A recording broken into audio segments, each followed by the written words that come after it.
Cette belle famille, MXW, c'est débile. C'est une famille avant tout, on se tient tous.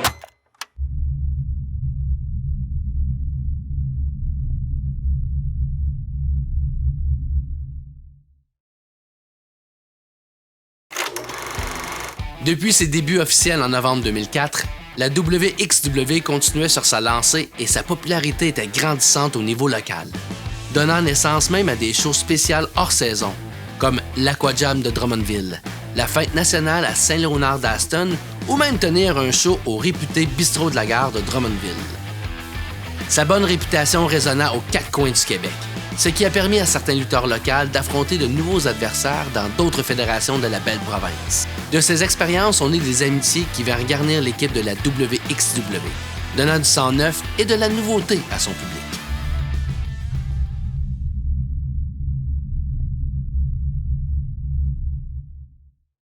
À la longue, là, ça prend du sang neuf parce que les gens veulent voir des nouveaux lutteurs de toutes sortes de gabarits, toutes sortes de styles aussi.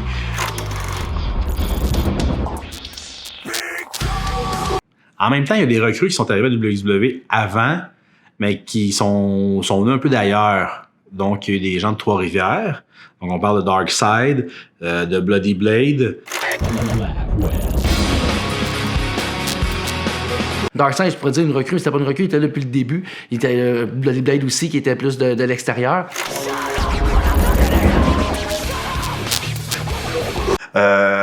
Sullivan.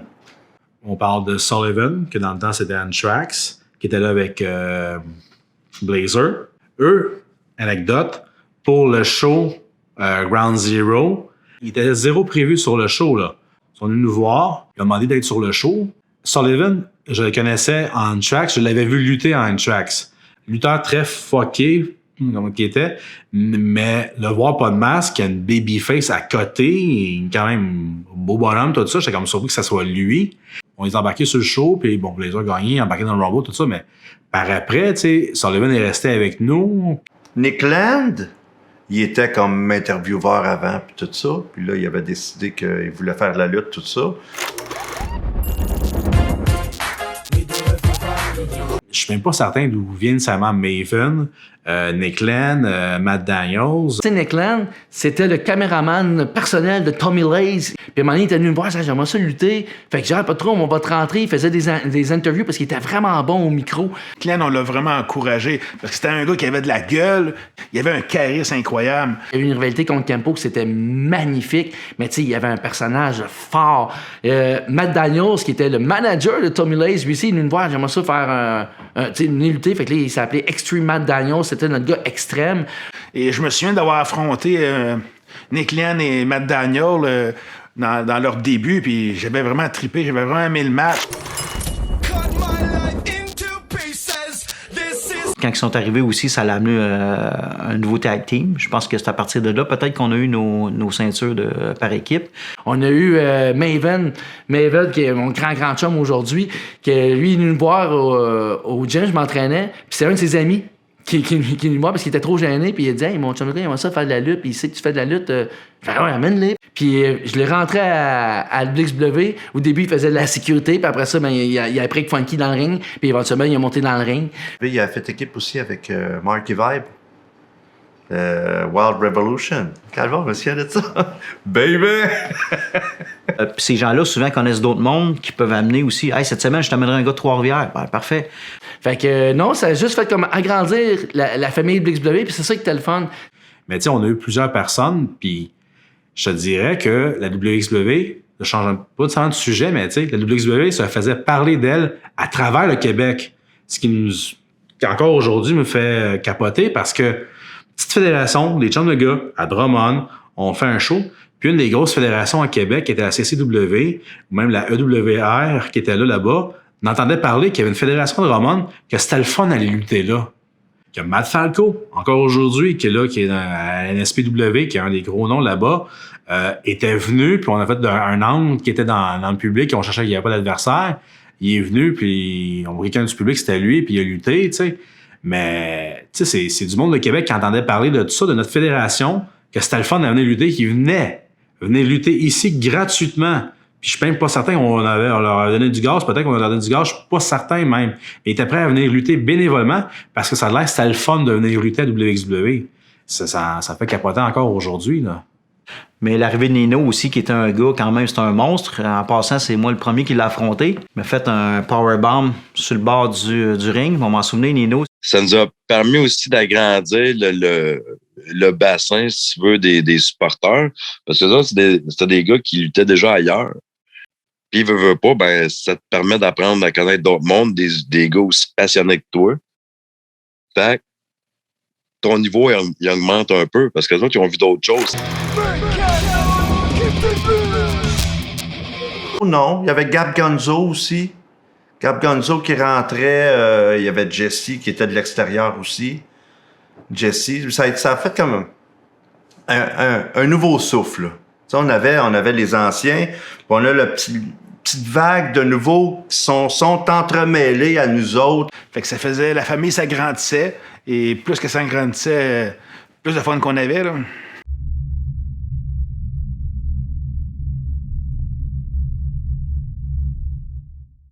Oh! L'atmosphère en backstage. Un autre des points forts de la WXW. Ouais, l'atmosphère en backstage, c'était vraiment incroyable. Tu sais, tous les liens, toutes les amitiés que j'ai développées.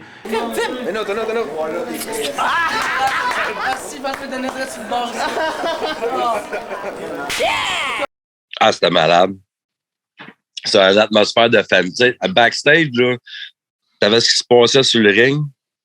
Mais en dehors du ring, tu sais, c'était une atmosphère familiale à côté. On était une gang, on était une famille, tout le monde se parlait. On avait du monde de partout. On avait du monde de Drummond, on avait du monde de Trois-Rivières. Tu sais, il y avait du monde un peu partout, mais il n'y avait pas une clique de Trois-Rivières, il y avait une clique de Drummond. Là. C'était tout le monde ensemble, on était une famille. Même le lutteur que je connaissais pas, ben il est devenu mon chum.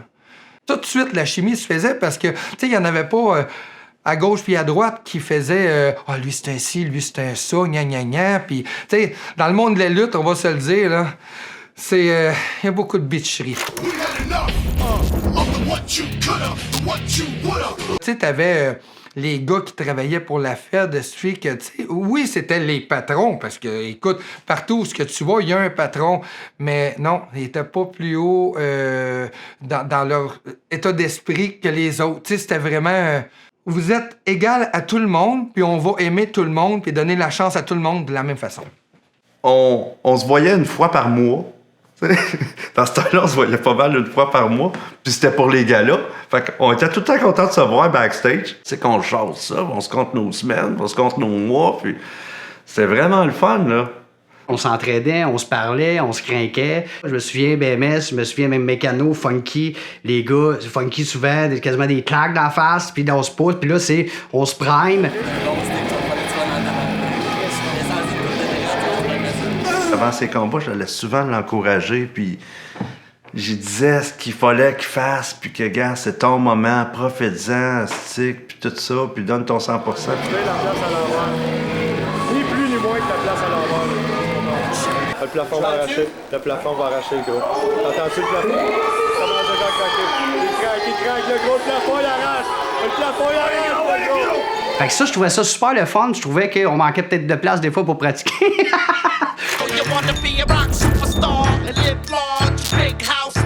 Tout le monde préparait son match, puis je pense que tout le monde voulait donner le meilleur match possible aux gens qui venaient nous voir.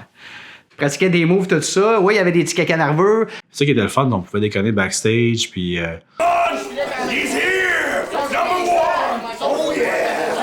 On prépare le match, après ça, on peut déconner avec les autres, ou même aider les autres, des fois, des idées. Tout le monde était après l'autre pour lui dire, tu sais, hey, t'as fait un bon combat, blablabla. C'est le gars, il a une petite écorchure au doigt. Hey man, ça va, t'es-tu correct? T'es-tu sûr? Si, tu sais. Souvent aussi, après les shows, on allait prendre une bière, soit dans les bars, on écoutait le show, on allait chez nous. On créait vraiment un environnement. Tu sais, moi, je recevais du monde à coucher chez nous de temps en temps. Je me rappelle encore de l'ambiance du petit cochon que les autres serraient toutes là, puis nous autres, on allait toutes ces foirées là, puis on pluguait la TV dans le coin, puis il y avait des marches, me semble, qui montaient en haut. Écoute, j'adorais ça, là. Fait que le backstage, là, c'était notre moment, nous autres, les lutteurs. Tu sais, on faisait notre show dans le ring, on aimait ça, mais le backstage, on a tellement ri, on s'est tellement taquiné. On allait là pour avoir du fun. Puis on avait du fun, peu importe la journée. Si on avait eu une mauvaise semaine, c'est pas grave, j'ai un show en fin de semaine. On comptait aussi nos problèmes. On s'entraidait.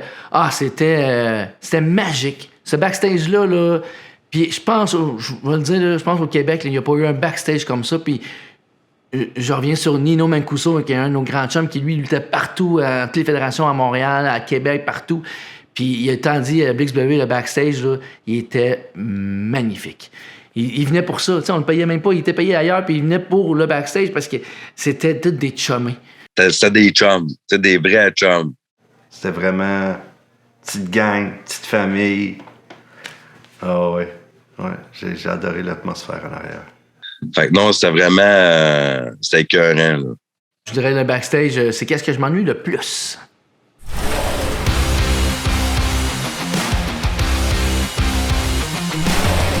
Ah, Triple X, ça c'était le fun. Ça, c'était le fun. Ça, c'est mon côté DX. Moi, j'aimais beaucoup DX à la WWF. Fait que je l'ai créé un groupe qui serait un peu comme ça. Triple X, il faisait le loi. On était parti à un groupe de Hill, un groupe de méchants, tu sais, qui faisait la loi. Tu sais, nos personnages voulaient prendre le contrôle. Fait que, ouais, Triple X, c'était moi, Mécano et Motaz. On s'amusait, c'est ça qui était le fun, parce qu'on jouait avec l'humour, mais on était capable d'être bon dans le ring, puis, tu sais, faire des bons matchs. Je me souviens toujours quand ils se sont déguisés en Hulk Hogan, en Razor Ramon et Kevin Nash. Ils arrivent dans le ring, puis ils font les imitations. C'était vraiment, vraiment drôle, là. J'ai un souvenir aussi de Motaz qui imite Funky. La tonne à part, il est habillé en Funky. Il a une calotte, puis il part, puis il donne la main au monde. Le monde le reconnaisse pas jusqu'à temps que les lumières allument. Puis il m'imitait tellement bien. Il y avait la petite intensité, puis tout ça. Puis oui, il s'acharnait sur moi, puis de Bank. À un moment donné, je m'étais fait chum avec de Bank, puis là, on était tous les deux, puis... C'était toujours dans nos pattes. Puis là, excuse-moi, je sais pas si je peux le dire de même, mais on crossait tout le monde. Tout le monde y passait. Tu sais, moi, je faisais venir une fois de temps en temps un gérant qui était avec moi. Je me souviens de rentrer dans ton garage avec Mécano qui vidait de l'huile d'en face des lutteurs, lui crissait une volée, il couchait dans la panne, puis lui vidait ça. C'est ça, fait qu'on faisait à l'ouest, dans le fond. Tu sais, on faisait ce qu'on avait à faire pour se rendre ce qu'on voulait. Puis là, c'est ça que c'est là que BMS est tombé champion. Fait que là, il y avait encore plus de pouvoir. Motaz est tombé champion québécois, encore du pouvoir. Le commissaire, dans le temps, c'était Gérard, Sébastien Gérard. Tu sais, un gars de quoi, de 6 pieds 3, 6 pieds 4, peut-être 240, 250 livres, tu sais, mais de muscles, là. Tu veux que Triple X arrête? Parfait, pas de trouble. Fait que, tu sais, on va faire un deal avec toi. Tu vas te pogner contre le plus petit des trois. Puis si je te bats, je pogne le contrôle de la fédération pendant X temps. Ça n'a pas été facile, mais je l'ai gagné pareil. T'sais.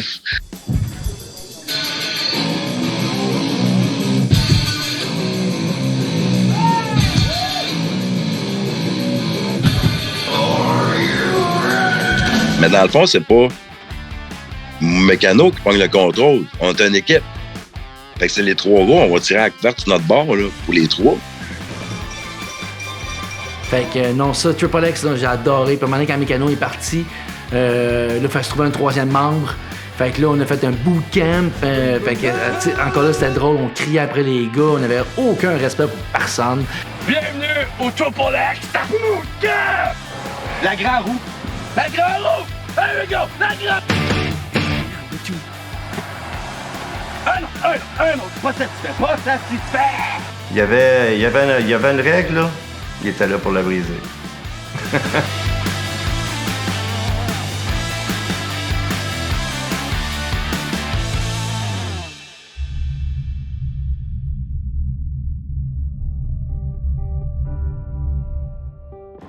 La chicane avec Mécano. Je dois avouer que j'ai de la misère à me rappeler pourquoi. À force de faire le documentaire, à un moment donné, à force d'avoir des informations, ça m'est revenu, mais c'est quand même encore flou. Il est comme si le comité s'est comme divisé en deux. À un moment donné, j'ai remarqué qu'il y avait comme deux gangs. Je voyais que ça se séparait. Nous, je vous disais, c'était une gang, une famille. Puis là, il y avait vraiment deux clans qui se faisaient. Puis d'un côté, il y avait Yannick, Steve et je crois Funky. Puis de l'autre côté, il y avait Mécano, Campo et moi. Motaz, qui était plus tweener entre les deux. Puis à un moment donné, c'est Motaz qui était venu nous voir. Il y avait une réunion, puis nous, on n'avait pas été là. On avait quelque chose, pas trop quoi. Puis je sais que Mécano avait parlé contre moi puis mon frère. Il avait parlé des frères Verrier qu'ils se battaient trop un contre l'autre, puis qu'ils étaient comme trop dans la carte. Vaguement, c'est ce que je me souviens un peu. Fait que là, Motaz, c'est venu nous dire ça, puis il nous disait « Hey, man, je trouve ça plate, là. Checkez ça avec Mécano, là. Il parle dans votre dos, puis tout le monde était d'accord, puis... » Et, mettons, je voyais à un moment donné que Blackwell ou d'autres personnes qui étaient... Ils me parlaient plus pareil. Tu sais, c'est comme tu le sens quand il y a quelque chose, quand il y a un non-dit. Là, je me disais, ça se peut pas. Les gars sont trop soudés. On est trop là pour qu'une petite situation, selon moi, que d'une famille arrive, n'importe quand, là, c'est sûr, certain, d'une famille, des chicanes arrivent, tout ça. Pourquoi que cette situation-là, elle a grossi, selon moi, aussi rapidement? Il y a un moment donné, ben là, c'est ça, là, ça a été... J'entendais parler contre Mécano. J'entendais Mécano parler contre les autres. Là, l'ambiance était plus très, très bonne backstage. Il y a une séparation, puis ça a été plate parce que, tu sais, on est des chums, puis on est encore des chums, là. Je te dirais que j'ai jamais connu la vraie raison pourquoi que c'est arrivé, ce froid-là. On a voulu savoir ce qui se passait, on a jasé. Puis je sais qu'à un moment donné, il y a eu une confrontation lors d'une réunion que moi, j'ai explosé. Puis moi, c'était un grand chum. On se tenait beaucoup ensemble. Il y a un moment donné, il y a eu une chicane. On était justement les seniors ensemble. Puis c'était le temps de trouver un autre champion, dans le fond. Puis moi, j'avais dit que comme j'étais sur le bord d'arrêter, ça serait cool si je pourrais être champion. Tu sais, on a proposé Funky, parce que lui aussi était pour arrêter, qu'il disait. Tu sais, sauf moi, sur ce moment-là, tu sais, j'ai dit, ça m'a mis un peu en crise, parce que, tu sais, j'ai dit, tabarnak, tu sais, je suis là depuis le début, puis, tu sais, j'ai mis pas mal d'efforts là-dessus. Tu sais, Funky, oui, il est dans la gang puis tout, mais tu sais, il est comme arrivé après. Tu sais, j'aurais aimé ça, pouvoir l'avoir, puis pour aller que je la perde tout de suite après, puis... Je sais qu'à un moment donné, Mécano, il avait demandé d'être champion. Puis ça avait créé un froid. Parce qu'il s'impliquait beaucoup, Mécano. Il était un peu comme moi puis Blackwell, il s'impliquait énormément. Puis à un moment donné, il a fait comme là, je veux être champion. Puis ça n'a jamais été l'esprit de la WXW. Tu sais, ça a toujours été décidé en communauté. T'sais, on y allait plus vers la majorité.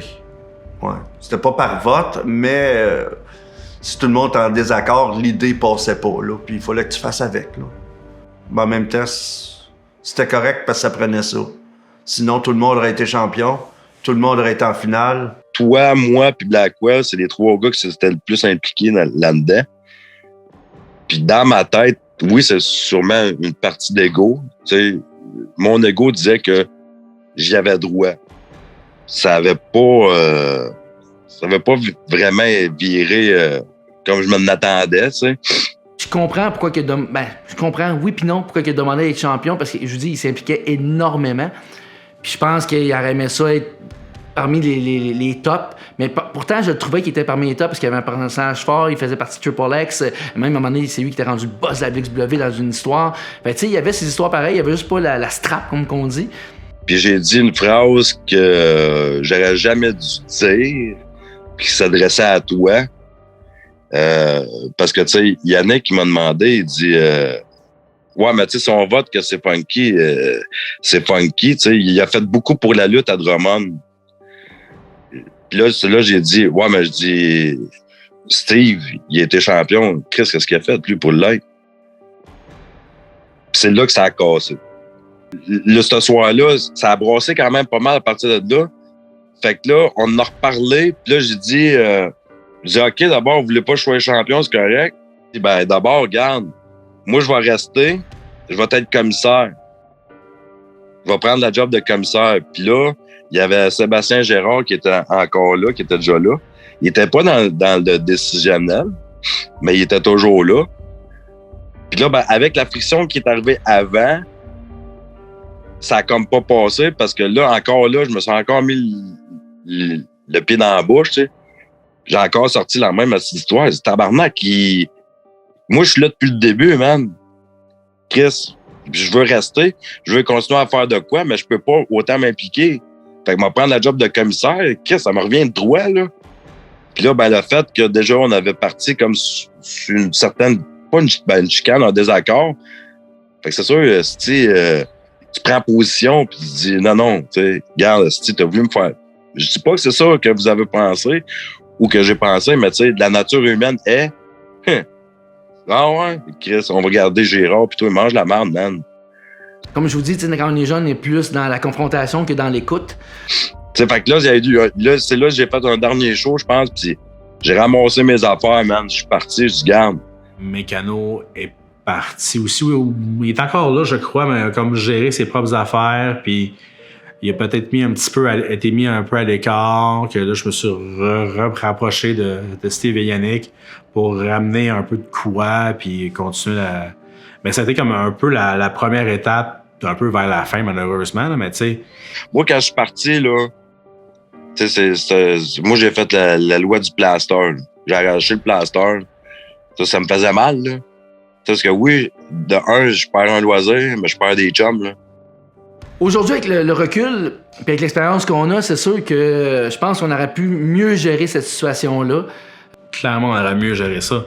Clairement qu'on aurait mieux géré ça, cette chicane-là. Ben oui.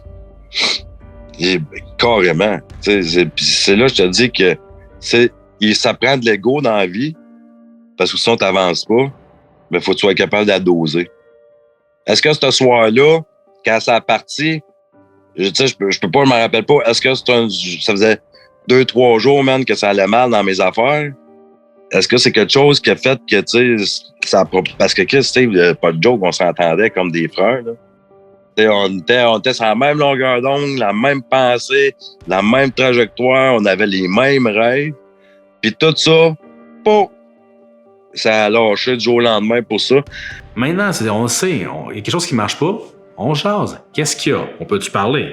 Parce que souvent, quand tu parles pas à personne, tu te fais des idées, tu te montres des histoires, mais quand tu revois une personne, tu rejases, puis tu fais comme « Ah ben non, il est correct finalement. » Cette expérience-là m'a quand même aidé parce qu'aujourd'hui, j'ai maturé sur le fait que quand il y a de quoi qui tilte, je m'en vais et je reviens.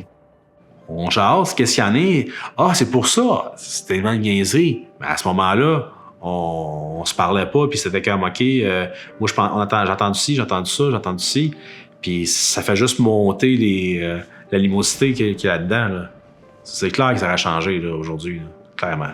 Je m'en suis jamais caché. Tu sais, moi, c'est une des, je te dirais, pas mal seule fois dans ma vie que j'ai eu une montée d'ego. Ça m'a fait dévier. C'est de la personne que je suis, dans le fond. Carrément. Mais tu sais, sauf d'un autre côté, oui, c'est de l'ego. Sauf que je pensais que j'y avais droit. C'est même aujourd'hui, je t'en parle, puis quand même, j'ai quand même un petit sentiment que j'aurais pu y avoir droit pareil. Aujourd'hui, on l'aurait mieux géré, on aurait mieux expliqué la patente, puis ouais, je pense que on aurait pu stopper l'hémorragie tout de suite. Puis là, je suis content que ça se règle, là, que le monde se parle. Écoute, ça fait trop longtemps que ça dure, là. Tu sais, parce que la première fois qu'on s'est revus, la première fois on s'est dit salut, on s'est jasé. Tu sais, ça n'a pas été salut du coin de la rue, salut, tu sais, je te connais, je te dis salut. Tu sais, ça a été salut, ça va, whoop, un pas, tu sais, chacun a fait comme son pas dans la direction de l'autre. C'est jasé un peu, qu'est-ce que tu fais dans la vie, t'es rendu où, blablabla. Parfait, mais on sort jase, puis après ça, une fois de temps en temps, tu sais, comme là, on sort jase, puis je veux pas, l'eau a coulé sur les ponts, on a vieilli, on a maturé, t'as des enfants, j'ai des enfants, tu sais, de tes projets de carrière, j'ai des projets de carrière. Tu sais, à un moment donné, faut que tu te bades avec ça, là.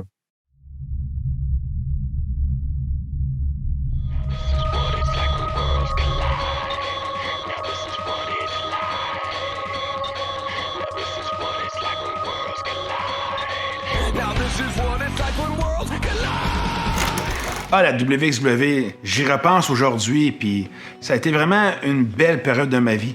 C'était génial, parce que d'ailleurs, c'est tous des chums de gars. On est des chums de gars, on travaille, on fait un produit qui était le fun. Je dirais que ça a été juste incroyable. C'était vraiment une deuxième famille, même si c'est pas venu m'emmener la première famille, parce qu'on était toujours là-dedans. Là. Des gars acharnés. Moi, c'est ça. C'est de l'acharnement. Puis c'est des... Comme je te disais, des gars qui fonceurs puis que n'y a jamais rien de gratis dans la vie. Mais on va s'arranger pour faire ce qu'on veut faire. Puis ça a été ça, dans le fond, tout le long. Là. Aussi simple que ça. Puis s'arranger d'être pas les meilleurs pour les autres, mais les meilleurs pour nous autres. Écoute, on était une super belle gang. On a toujours eu bien du plaisir à faire nos shows, autant avant au montage, après au démontage, une petite bière, sauf moi, parce que vous le savez, je bois juste du Pepsi. Mais il y a aussi, on se faisait des parties, les parties d'été, parties de Noël qu'on faisait chez Denis Chapdelaine, celui qui nous louait le ring aussi. C'est devenu des crises de bons chums. C'est devenu une famille même, je te dirais. Ouais. La WXW va toujours rester je dirais le point qui nous réunit tant. La WXW, c'est là que j'ai eu le plus de fun. On se sentait vraiment comme une vedette. J'avais vraiment l'impression d'être une vraie vedette. Oui, le montage à TV, les DVD. Même les DVD, il y avait des photos des lutteurs dessus. Puis, écoute, non, la WXW... Écoute, on repart ça de même, je suis là. Tu sais, je suis un gars qui aime beaucoup le théâtre, le cinéma, ces affaires-là. Fait qu'on dirait que ça a tout rempli ça, ces cases-là.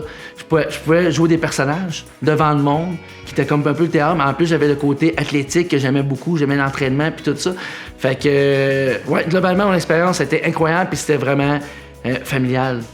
Le lien qu'on créait avec les autres lutteurs, c'était des amis. Le lien qu'on crée avec nos amis, le lien qu'on fait créer aussi avec la foule. C'est juste des belles années de bonheur, même si sur le corps, aujourd'hui, physiquement, à 50 ans, on s'en ressent un petit peu. En somme, pour mon expérience avec la WXW, ben, j'en retiens des excellents souvenirs. Ce fut trop court. Malheureusement, trop court.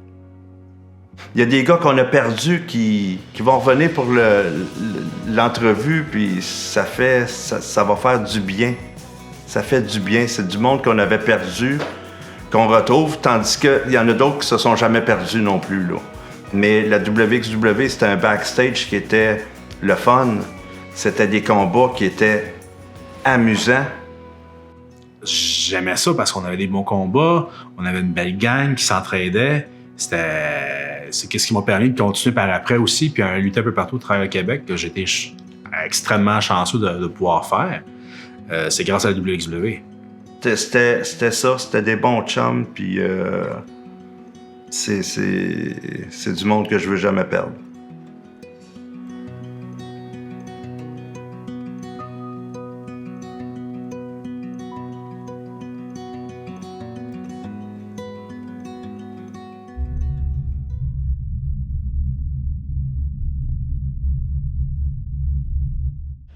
En novembre 2007, BMS puis moi, on s'est assis parce que là, on avait eu un show en octobre qui avait pas eu grand monde. On parle peut-être d'une trentaine de personnes, qui était comme, je veux pas dire anormal, mais oui, anormal pour nous. On voyait que ça faisait comme 2 ou 3 shows là, qui avaient peut-être 20-30 personnes. Ça devenait problématique. Voir qu'il n'y a pas grand monde, on fait comme, OK, c'est le dernier show. Je veux dire, on n'a pas rien pour payer, là. Ouais, c'est là que ça a fini, mais on n'avait pas le choix. On pouvait plus continuer. Tu sais, je pense qu'il y a eu une dette de quasiment 500$ à payer pour le ring puis la salle. Puis je me rappelle, c'est Blackwell qui avait avancé l'argent. Une affaire que je me rappelle aussi, c'est, tu sais, on a parlé tantôt des recrues, mais Nino Mancuso, qui est venu lutter avec nous autres. Puis ce soir-là, il avait refusé qu'on lui donne l'argent pour son gaz. Il a dit non, les gars, gardez-les, il en avait plus besoin. Oui, c'était émotif parce que c'est notre bébé, c'est notre projet. Commencer après avoir joué au hockey, ça a commencé comme ça, d'en faire à Sorel, finalement d'en faire devant le public, de commencer régulièrement. Jamais je pensais faire de la lutte devant le public. Tu sais, j'étais avec un kid qui luttait avec ses oreillers, ses ceintures en carton, je faisais ça. Puis là, maintenant, de le faire dans un ring, devant du monde qui paye pour venir nous voir, ça fait comme 4 ans qu'on travaille là-dessus, puis que là, on n'a pas le choix de faire ça. On n'avait plus d'énergie, je pense. On était prêt à passer à autre chose. Je pense qu'on était à bout de souffle. C'était dur, c'était... Tu sais, moi, en plus, maintenant, j'avais eu un enfant dans ce temps-là, fait que j'avais un enfant à m'occuper, plus la fédé. Ouais, moi-même, côté temps, j'étais plus là, j'étais tanné. Il n'y avait plus personne dans le public, fait qu'il n'y en a plus de motivation. On n'avait plus d'argent, surtout plus d'argent. Fait qu'on s'est assis en arrière. Je vais toujours me rappeler dans le couloir sur Pierre Lemaire. On était assis sur le banc, on s'est regardé, on dit c'est-tu la fin? Je pense que oui. Je dis dans l'après-midi, écoute, un petit peu plus tard dans le début de la soirée, que c'était le dernier show. Moi, ça m'a vraiment scié les jambes. T'sais, on l'a averti tous les gars, fait que on a dit les gars, c'est le dernier show, profitez-en. Pourquoi la WWE a fermé ses portes? Je pense que c'est un ensemble de facteurs. C'est une question d'argent. On perdait de l'argent. C'est une question d'argent et de temps. Le temps. Les gars manquaient de temps. C'est triste pour de vrai parce que c'était tellement un beau produit. Là. Hey, il y a un autre frisson. C'est sérieux, là. Check ça. On le voit sur la caméra? Ouais, c'est le temps. C'est le temps que les gars avaient pas. Quand on fait des shows comme ça, c'est beaucoup d'implications. Hein? C'est du travail quasiment, même si c'est un show par mois, exemple. Les 3 semaines qui précèdent le show, c'est du travail, du montage vidéo, filmer des clips backstage. Puis tu sais, tout le monde a vieilli, tout le monde commençait à avoir des enfants, un travail. Là, je peux pas asseoir. Là, on devenait peut-être trop serré dans le temps. Donc, à un moment donné, je pense que tout le monde avait mis toutes les énergies qu'il y avait à mettre les années précédentes au maximum. Puis je pense que les gars voulaient peut-être plus faire de show à moitié. Tous les gars étaient assez intenses, donc faire un show à moitié, je pense pas que c'était dans la mentalité des gars. Le facteur principal, c'est les 3 fédérations en même temps. Je te dirais qu'à Drummondville, il y avait 2-3 fédérations, là. À un moment donné, ça rentre dans les jambes, là. Parce que à 3 shows dans le même mois, c'était rendu très difficile. Puis tu sais, veux pas, la retraite de Funky aussi, on avait beaucoup de monde qui suivait Funky depuis des années. Ça a été un petit peu difficile à remplacer. Là. La passion est encore là. Les gars auraient lutté encore très, très longtemps, je pense. On tripait tout. On aimait cette ambiance-là de famille et tout. C'est le temps. C'est juste le temps que les gars manquaient. Sinon, je suis certain que ce serait resté encore une fédération. Je pense que ça aurait été une des fédérations de lutte qui aurait été au top. Au top au Québec parce que le monde voulait vraiment venir lutter ici. Fait que je pense que c'est une multitude de choses qui est arrivée en même temps qui a fait que ça a farbé. Ben, si tu demandes à tout le monde de la WXW si c'était leur choix, c'est sûr qu'ils vont répondre non.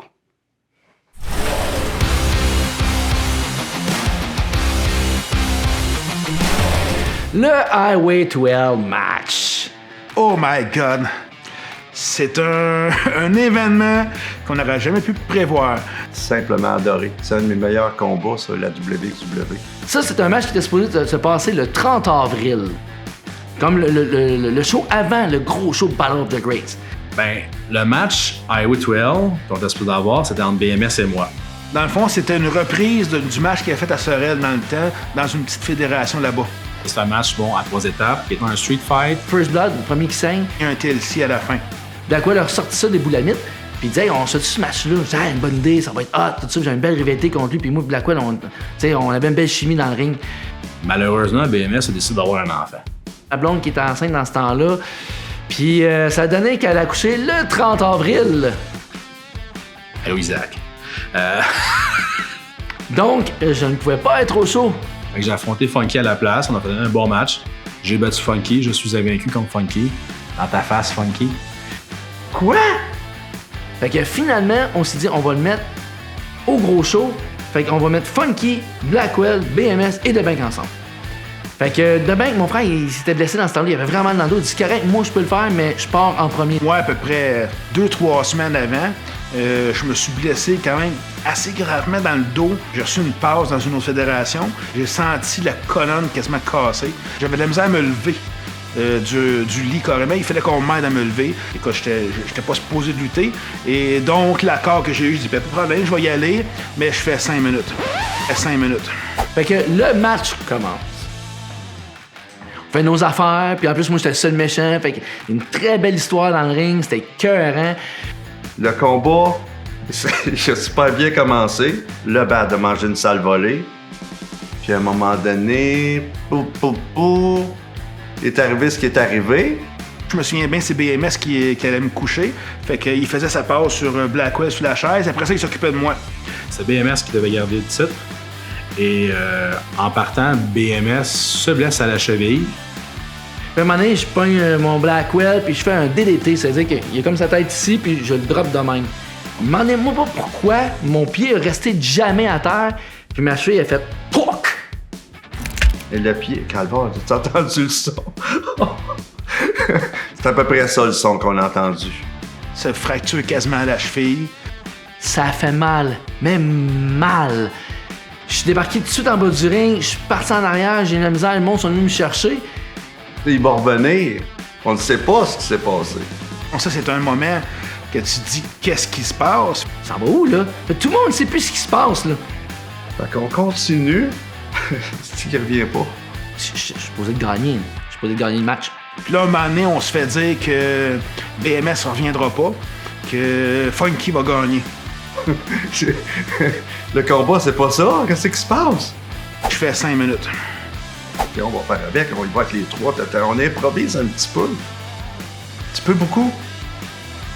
On tombe à 3, on décide de dire OK, on s'en va maintenant dans le spot de la deuxième étape qui était le First Blood. Moi, il ne faut pas couper le front. Oh non, non. Puis Funky non plus. Évidemment, le gars dans le temps que lui, ça ne dérangeait pas de s'ouvrir avec une lame, c'était moi. Fait que, évidemment, quand je me fais éliminer. On se bat, tant, puis à un moment donné, je fais comme, ben, on est rendu au First Blood.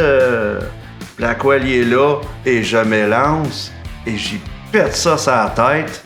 Nous, on le voit pas qu'il se coupe, parce qu'après nous, on se continue à se battre, moi et Funky. On est dans le ring, puis on se bat. Puis je dis, tête, alors Blackwell, il est où? Fait que...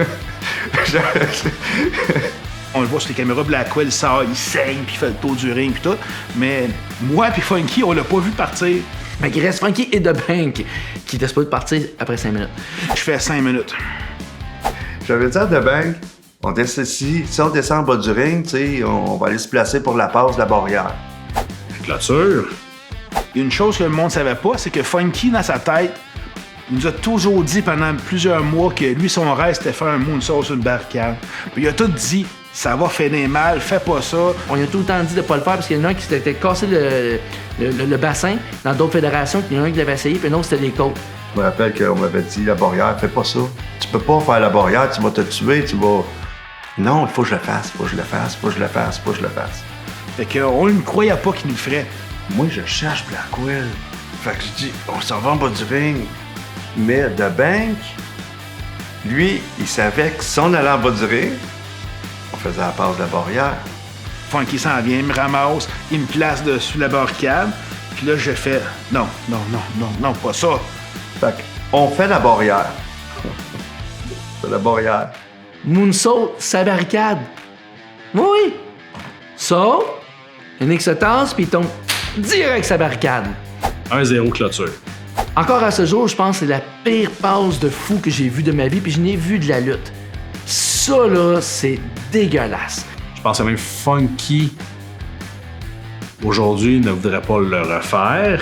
Et s'il y avait non, une tête de cochon, c'est clair qu'il aurait voulu le faire pareil. Fait que Funky tombe à terre. Fait que là, Alain, l'arbitre, s'en va le voir. Et là, je regarde Alain, je dis, Alain, il est-tu correct? Alain, il est-tu correct? Je sais pas, il me répond pas. Plié en deux.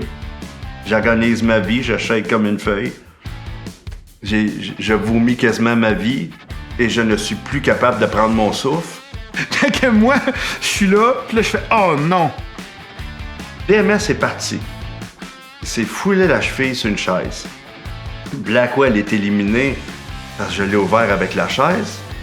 Moi, j'agonise à terre. Il reste de Bank. Fait que je monte dans le ring et, tu sais, la ceinture est juste là. La ceinture de champion. Je monte l'échelle, puis je l'ai. J'étais supposé de faire 5 minutes. J'avais juste à monter dans l'échelle, décrocher la ceinture, puis c'était fini. Et que se passe-t-il donc? BMS revient en boitant. Moi, pendant ce temps-là, j'étais en arrière, puis on avait Yannick Bergeron de Team Bergeron qui était là, qui faisait la sécurité. Puis j'ai bien confiance en lui. Fait que là, j'avais mal, puis j'avais Motaz, qui est mon grand chum, puis c'est lui qui m'a toujours motivé. Il me dit, Steve, faut que tu remarques dans le ring. C'est toi qui es pas de gagner, tu ne lâches pas, tu vas dans le ring. Fait que là, il me prime, là, j'ai mal. Fait que là, à un moment donné, il me prime tellement, je check Yannick Bergeron, je fais, Yann, check ma cheville, es-tu pété? Il dit, non, Steve, elle est pas pété. J'ai dit, OK, Yann, take-moi là, je retourne dans le ring. Héros sans dessin. DMS, il revient en pointant sur une jambe, puis il continue le combat. Fait que je vois mon frère arriver, fait que là, il va par instinct, on fait une autre chose qu'on se fait habituellement, et je le lance dans les cordes, puis je le vois partir sur une batte. C'était comme... C'était marrant! Tu sais, aujourd'hui, avec mon expérience, j'aurais juste fait paf à terre, voyons, ça n'a pas de bon sens, mais en tout cas, bref, moi, j'avais un spot de préparer avec Funky. Fait que là, Funky, je le vois qu'il remonte dans le ring. Je dis, OK, Yann, Funky est là, je m'en vais faire le spot de la fin. Fait que je sors Yannick, je m'en vais voir Funky.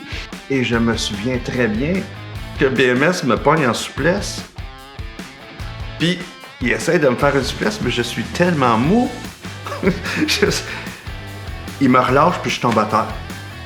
Je m'en vais pour le lever, il tombe. Je dis, hey, Funky, réveille-toi. Je mets en souplesse. Et je dis, OK, souplesse. Là, j'entends juste.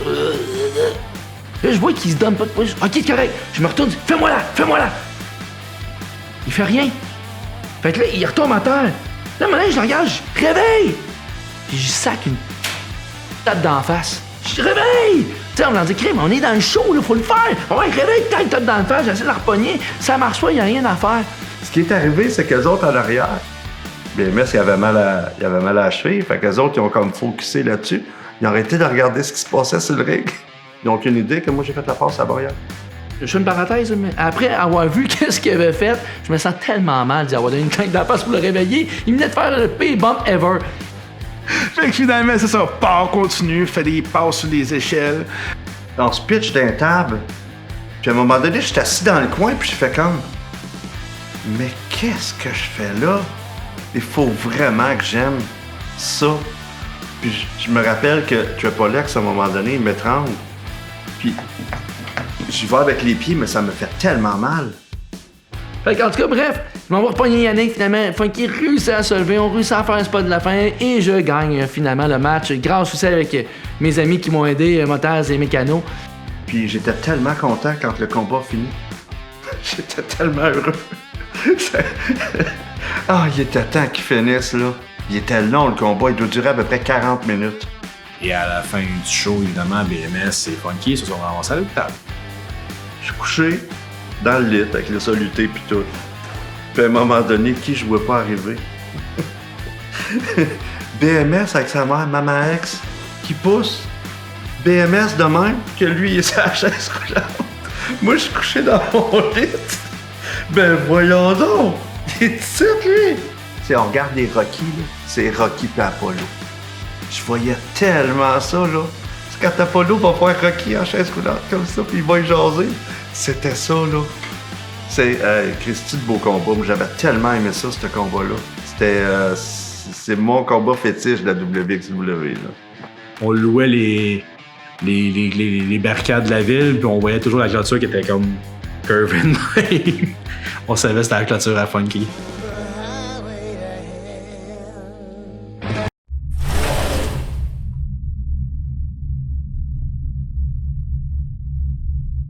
Si j'ai développé des amitiés à travers la WXW, je vous dirais, c'est sûr que oui. Bon, déjà en partant, la WXW, c'est une histoire de chum. Les Original Six, on se tenait ensemble, on faisait tout ensemble, on allait veiller ensemble, on écoutait la lutte ensemble. Des amitiés renouvelées, disons-le comme ça. J'ai perdu des amitiés avec la WXW, mais perdu que c'est à moi de faire les efforts pour les retrouver. Ben là, il y a BMS qui sort avec ma cousine, fait que tu sais, c'est comme un peu de la famille directe. Puis si lui, il est direct, ben, c'est tout que de Bank, c'est son frère. Fait que, il est devenu comme mon cousin par intérim, mon petit cousin par intérim aussi. Puis les enfants, ben écoute, je les ai vus grandir. J'ai tellement trippé sur chez The Bank avec ses enfants. On jouait, puis on allait jouer au hockey, puis tout ça. Puis, écoute, c'est devenu des crises de grands chums, là. Voyons, tu dois te sacrer, non? Okay. C'est vraiment devenu des grands amis. C'est sûr qu'à travers les années, on a développé des belles amitiés avec tout le monde. Tu sais, chez BMS, l'été, il fait des petits parties d'été chez eux dans la cour. Des fois, quand même, de Bank m'appelait, me disait hey, « je m'en vais à la piscine avec mes enfants, tu viens-tu? » Tu sais.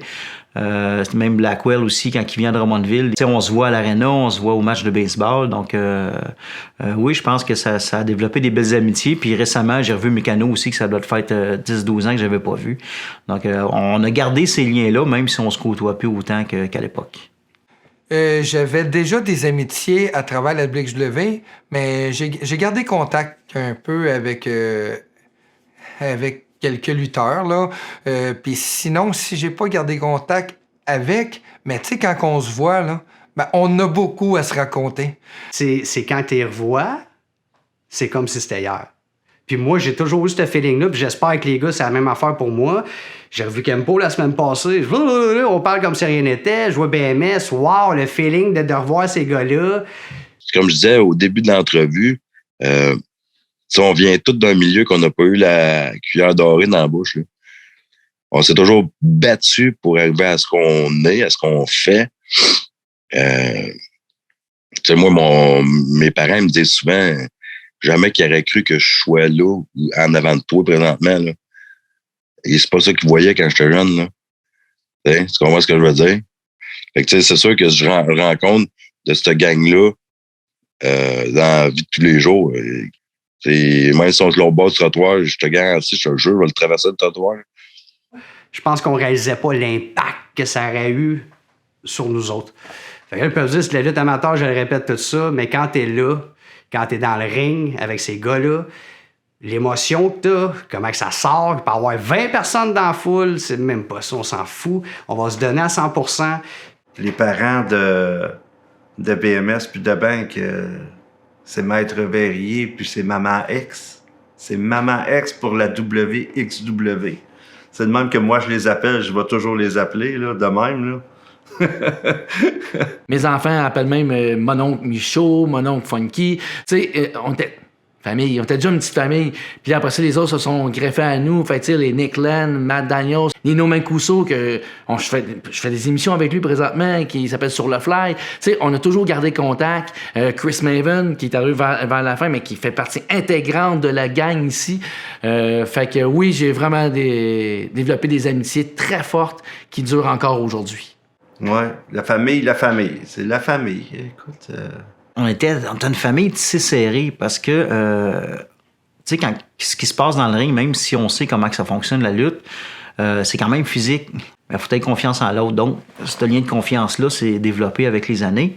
C'est une famille qui se tient encore. Tu sais, le monde, ils ont vraiment un sentiment d'appartenance. Puis, tu sais, maintenant, on s'était dit qu'on se tatouerait, puis je l'ai encore dans l'idée. Tu sais, j'ai pas de tatou encore, mais un de mes premiers, ça va être le WXW. C'est vraiment, là, on l'a tatoué sur le cœur. Il n'y a pas ça ailleurs, puis j'ai pas connu ça nulle part ailleurs. Puis ça, je le parle pas parce que là, j'étais avec le montage ici, là. Non, je le parle vraiment, je le pense avec mon cœur, là. C'était vraiment une vraie famille.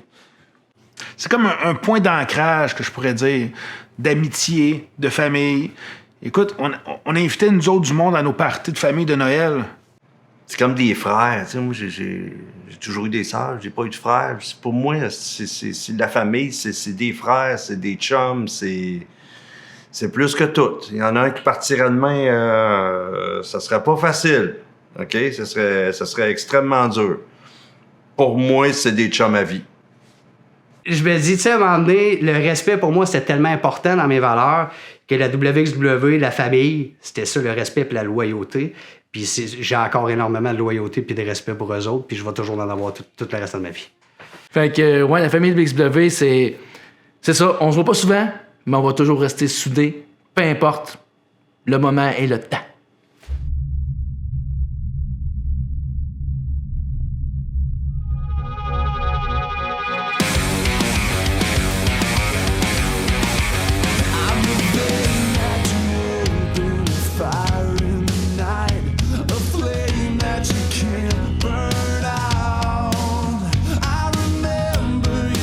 Le show bénéfice 10e anniversaire, je pense qu'on voulait le faire juste pour boucler la boucle.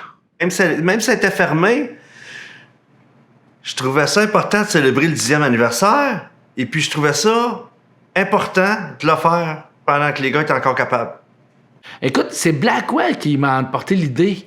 On a-tu le dit oui? Hein? C'était, hey, on fait-tu un dernier show, 10e anniversaire? Moi, mon gars m'avait jamais vu lutter. C'est du crime, ça va faire 10 ans. Puis la plupart des gars n'avaient pas d'enfants au show de 2003. Donc, en 2013, c'est-à-dire, on s'est dit, hey, ça fait 10 ans, puis on a tous des enfants, ils nous ont jamais vu lutter. C'est vraiment la première fois que mes enfants pouvaient me voir lutter et s'en souvenir. C'était très, très important pour moi que mes enfants me voient une fois au moins lutter. Juste le fait qu'on me demande d'y participer, j'ai fait « Yes, ça, c'est certain que j'en ai envie. » De closer où est-ce qu'on a commencé, à la Salle Royale, c'était juste parfait. Tu sais, ça closait la boucle de notre façon et non se le faire imposer comme en novembre 2007 quand on n'avait plus d'argent, plus de temps. Puis en même temps, ben, ça faisait un petit clin d'œil en voulant dire on était là, on a fait ce qu'on avait à faire, puis on était encore capable d'attirer du monde. Donc, on a décidé cette fois-là d'y aller avec la Société canadienne du cancer, section de Drummondville, d'organiser un show bénéfice. Ça allait de soi, tu sais, avec ce qui était arrivé à Petit Fred. Ça faisait une cause différente qui était très, très proche des lutteurs. Ouais, on a ramassé 2000 pour eux autres. Me semble 2322. Je l'ai checké tantôt. Puis en même temps, c'est un petit clin d'œil à Petit Fred. Il y a eu... En tout cas, il y a eu plein de choses là-dedans, dans ce 10e anniversaire-là, qui faisaient que... C'était le fun. Juste les promos, même. Les petites promos, parce qu'on a fait... L'Internet commençait à être... Le net commençait à être populaire un peu dans ce temps-là. Même la Société canadienne du cancer nous avait ouvert les portes de leur petite salle de conférence pour faire la conférence de presse. Puis on se souvient que Maven a fait une entrée en disant hey, « Vous m'avez pas invité » avec sa grand gueule comme d'habitude. La chicane a pogné, finalement, ça a fini à travers une table. Écoute, la conférence de presse, personne ne s'attendait à ça. Là. Même la fille de Cogeco était obligée de reculer avec sa caméra. Donc, ça avait été déjà un gros build-up. Puis tout le monde, encore une fois de plus, embarqué. Donc, on a pu remettre une belle somme aussi à la Société canadienne du cancer. C'était les retrouvailles, hein? Fait que là, on revoyait comme Bloody Blaze. Ça faisait longtemps que je l'avais pas vu. J'étais tellement content de le voir. Mon gars, lui, tripait dessus parce qu'il avait montré des vidéos. Puis lui, c'était son préféré, Bloody Blade.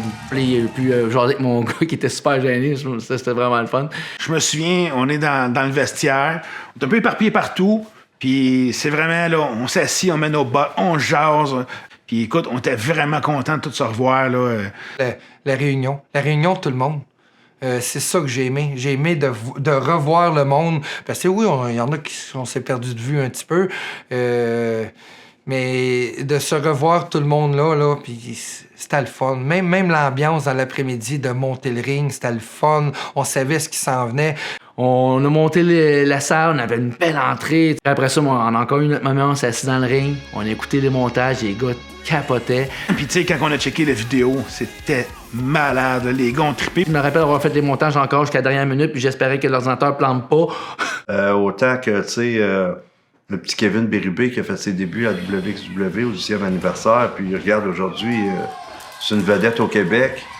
Puis on avait demandé à Kevin H de venir, mais il avait décliné l'offre. Il nous en parlera pourquoi. Trop difficile. C'est facile à répondre, trop difficile. C'était trop difficile. Je venais d'avoir mon garçon. Je pouvais pas me permettre de me blesser. Il y a un côté de moi qui voulait y aller. Mon côté rationnel, il disait de pas y aller. Mon côté plus impulsif me disait que c'est que t'as peur, tu vas te faire du fun. J'ai pris un choix rationnel. Je me suis senti mal de pas y aller. Mais je pense que les gars comprenaient. Puis je pense que les gars respectaient. Il n'y a pas personne qui m'a... Pourquoi tu viens pas? Qui m'a fait sentir mal par rapport à ça. Puis je pense qu'ils comprenaient même pourquoi que j'étais pas allé. J'étais pas capable.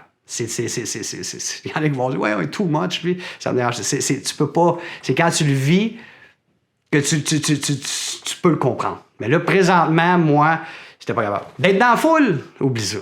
C'est dans le ring ou rien. C'est dommage, j'aurais aimé ça qu'il soit là. Je regrette qu'on n'ait pas demandé à un mécano. Aujourd'hui, avec le recul qu'on a, tout c'est réglé avec Eric. Fait que ça aurait été le fun qu'il fasse partie de ce show-là. C'était vraiment le fun, le 10e anniversaire. Puis juste de monter ça, toute la gang ensemble, C'était vraiment le fun, là. C'était une belle expérience, puis c'est ça. Personnellement, mais c'est de revoir tout le monde, mais moi, j'avais besoin de ça. J'avais besoin de revoir ma gang. Écoute, quand on a fait ça, 10e anniversaire, on s'est dit on se revoit dans 10 ans. Ça doit être proche, là. À tous les ans, Facebook me ramène la photo de groupe où on est tous dans le ring, tous ensemble. On a une belle photo, toute la gang ensemble, réunis après 10 ans. Tu sais, c'est très émotionnel comme photo quand on la regarde. Et puis cette photo-là où on voit l'unité, l'union fait la force, on dit tout le temps le travail d'équipe. C'est vraiment cette photo de famille-là, l'esprit de famille qui a toujours régné au sein de la WXW.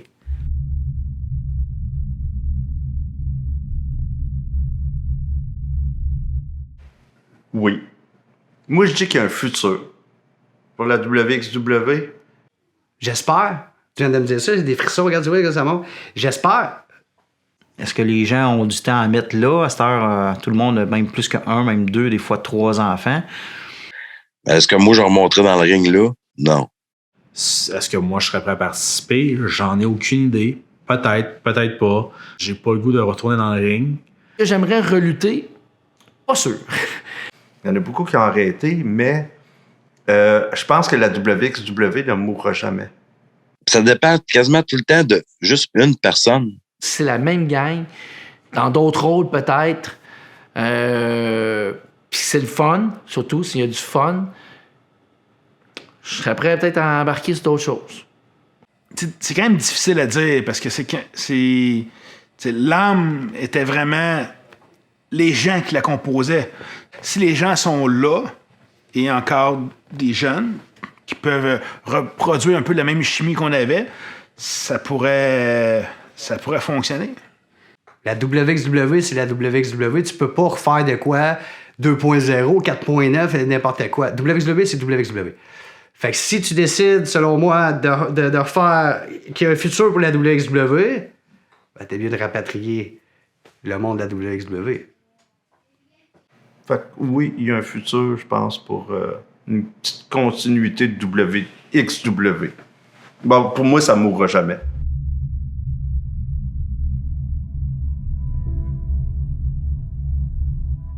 Je pense que ça m'a apporté d'être humble, tu sais, puis ça m'a apporté aussi d'accepter quand le monde va dire « Hey, c'est bien ce que tu as fait, puis c'est correct, tout ça », que de toujours te dire non. C'est de l'accepter, puis les gars, je trouvais que ça, c'était une de leurs forces. On se félicitait, on s'encourageait. Ben, l'estime pouvait augmenter aussi avec le temps, tout ça, puis la confiance. Ça m'a apporté beaucoup plus que le monde pense. Puis même moi, à 38 ans présentement, je pensais pas que ça m'avait apporté autant.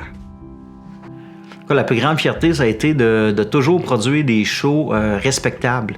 De réussir où c'est que tout le monde pensait qu'on réussirait pas. Je suis fier, je dirais que je suis fier de mes chums.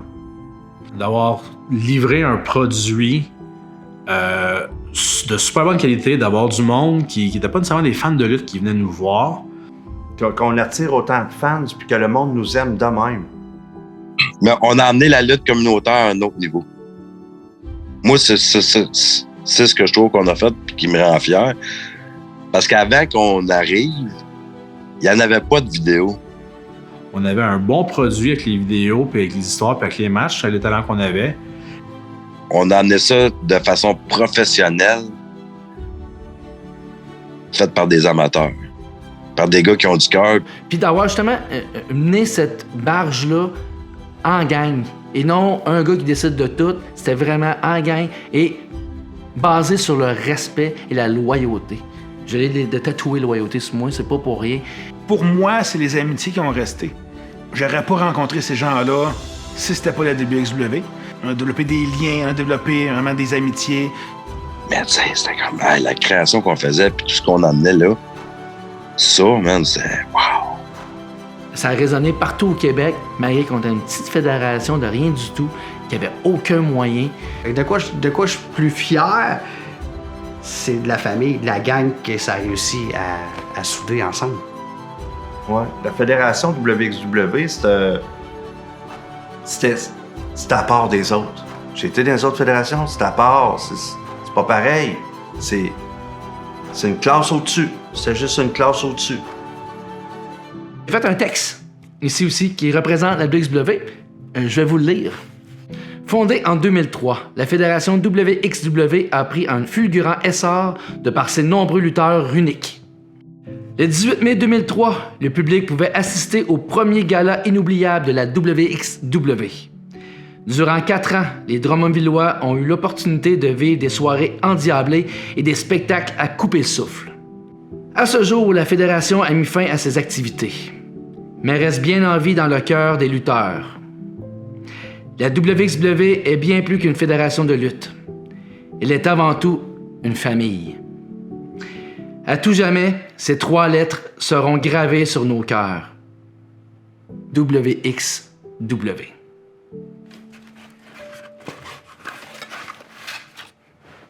Elle me faisait bien.